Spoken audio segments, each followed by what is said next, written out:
Everybody, I hope all is well, man. Hey, I got caught up at work. A lot of things happened, but it's fine. As back to regular programming.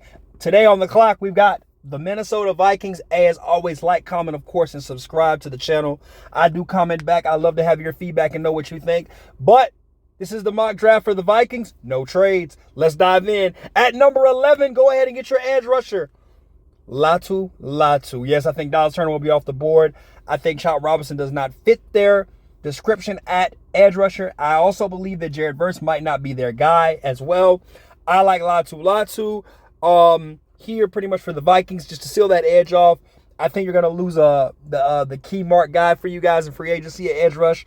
On top of that, he's going to go get paid somewhere else. I think you just go ahead and get that other piece right away. If you get him to stay, then so be it. Then we'll have a whole nother type of mock draft here, and we'll dive into that on a lot of other things. But for right now, that's pretty much where I see going with that is Latu at number 11. Of course, at 42, go ahead and beef up the D-line. Now, he's in a lot of my mocks, Sweat. He's falling in the second round. I'm like, yes, go ahead and go grab him.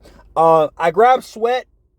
I made this a few days ago, and then I redid it again. I grabbed Sweat. I think that Sweat probably fits the best because he's a run stopper, especially in that division with Gibbs, Montgomery, Aaron Jones, A.J. Dillon, and then, of course, stopping the Bears with running back Justin Fields pretty much. That's pretty much their running back.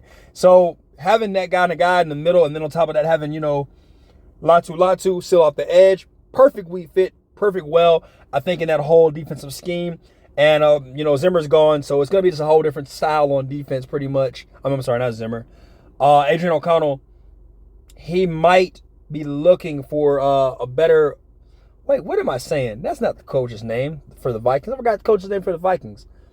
Offensive coordinator guy, tall dude.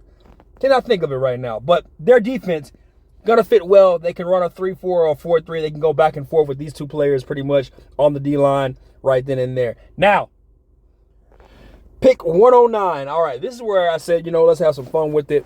I like Braylon Allen, just a big ass running back. Excuse my French guy. He's just a big ass running back. He is just, this dude is, he's a Derrick Henry of this draft. I do think he would have went higher in this draft if he didn't have a knee injury. But because of that, it actually helps him get landed to a pretty decent team with a solid O-line. Yeah, you got to control the ball. Get another running back there.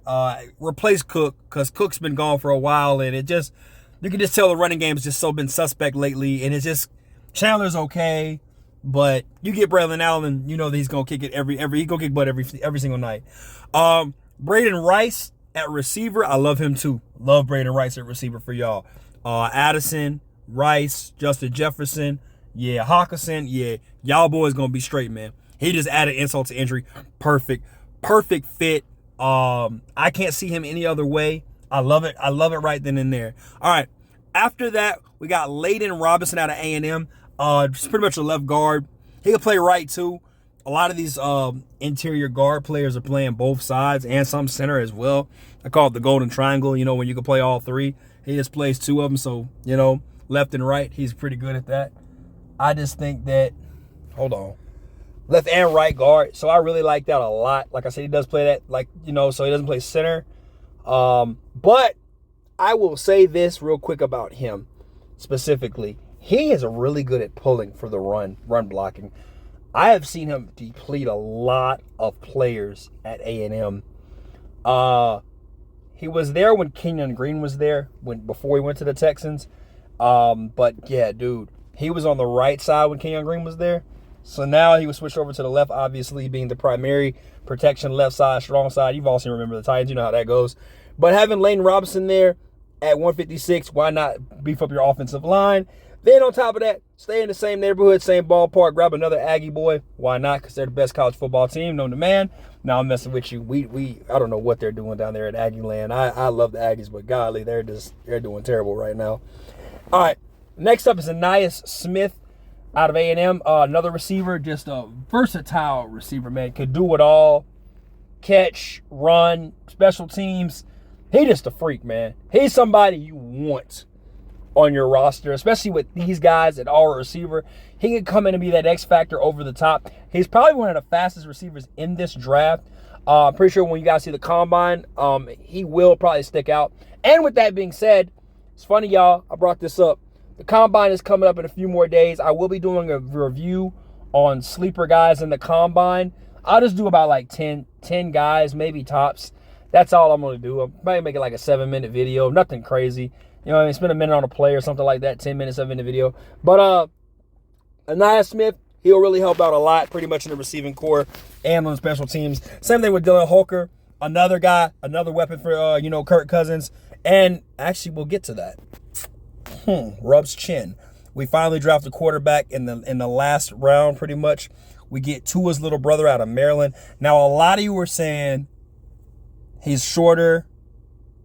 He played at Maryland. He wasn't really that great. Guys, I want y'all to know something. The cool thing about Tua's youngest brother is the fact that he has a strong arm and he's not afraid like his brother is timid. Now, granted, his brother had that stuff in the NFL where you get hit, and I do. Look, I believe, sometimes injuries and stuff like that can change a person, how they play football, or just anything in life can change a dynamic of how they do anything in life. With that being said, Tua's brother is the complete opposite. I think that he can light your ass up if you give him the right staff around him. And watching him at Maryland, he did just that in a lot of games, especially in the Michigan game. A lot of people kind of overlooked that because obviously Michigan was the better team. But the way Tua was playing, I saw darts. I saw lasers to check. I just saw really good tape off of him just alone in that whole dynamic of that game.